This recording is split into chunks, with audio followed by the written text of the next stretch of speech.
This week we saw gold consolidating, but we were still able to get the direction. We said gold was going to go up and come down. Even though it wasn't a perfect movement, we could have still made money from it.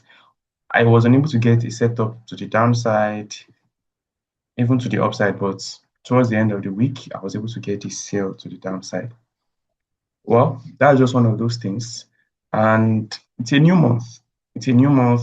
And as we always do on the channel, we check for the low of the month, we check for the high of the month. I've done that already. I'll just show you on the table. The low of the week formed on Wednesday and the high of the week formed on Thursday. And market gave a total number of 1,230 pips. I've done that before, but let me just show you one more time. Market gave a total number of 1,230 pips. And with that, we could see that we didn't really get so much movement, both to the upside or downside. But yeah, 1,230 pips. But at least I was still able to make something out of it. And I hope you were also able to make something out of it, because even though it was kind of tricky, but market still followed the price action. So I'm quickly going to record that on my table, and I will continue with the analysis so that we can know what we can expect for the week. So the last week, we have the low forming on Wednesday, and then we have the high forming on Thursday. So we have to update this on our table also. So Monday now has, excuse me, Wednesday now has 14 times, then Thursday 6 times. I was skeptical to take my trade on Thursday because I know that Thursday is not really good, has not really been doing well on my table. But just because I saw my setup and I felt like I will just take it that way, and I was able to make so much profit from it. The low of the month formed on the 17th of July, and the high formed on the 6th of July.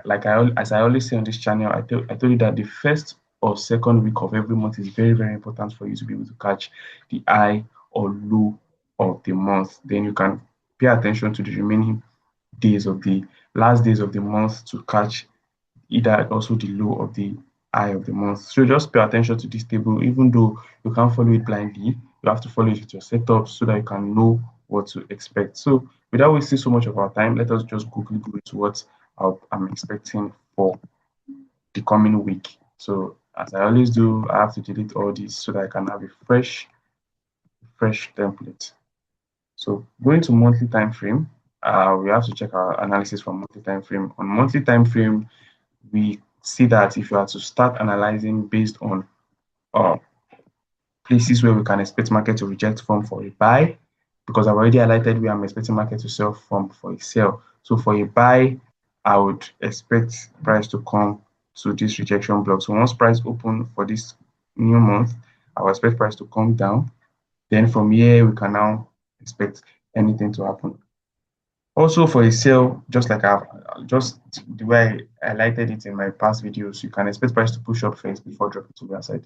Let's go into the weekly time frame to see what we can expect from weekly. From weekly, we don't have anything to refine this into. Still the same thing. Just expect price to come down and push up. Let's go into the daily time frame to see if we can refine this line. On the daily time frame, we have a liquidity below that, and it is advisable to just shift it below the liquidity. And in fact, price might want to come and tap this daily rejection block. I hope this is not over refinement, but along this zone is looking so promising. If market gets here either on Monday, Tuesday, or Wednesday, it's going to be a high probability setup to go for a buy. But let's quickly check 4 hours to see if we have anything else we can look into. 4 hours. Okay. Okay, this zone is still promising. So if price drops down for maybe on the first, second, third, fourth, and you see price playing along this zone, this is probably going to be the low of the month. I mean, for August. If price does not break this low is going to be, this region is going to be the low of the month, and you might see price just pushing all the way up. This is just my own bias. If I see price breaking down this low, my bias will probably change, and I'll update you guys as the week goes on.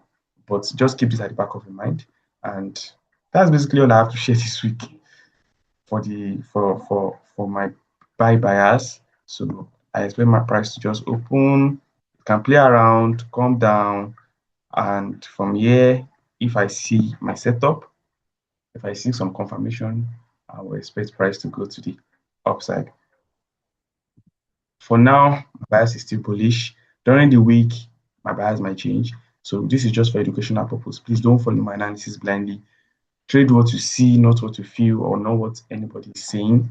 Follow your strategy, follow your pattern, stick to one strategy, and whatever result you get out of it, be satisfied with it. Don't revenge trade and don't add to a losing position. That'll be all I have to share with you, and I hope you make the best out of next week. Bye. Please don't forget to like, share, and subscribe. I need this video to get to a lot of people. Thank you.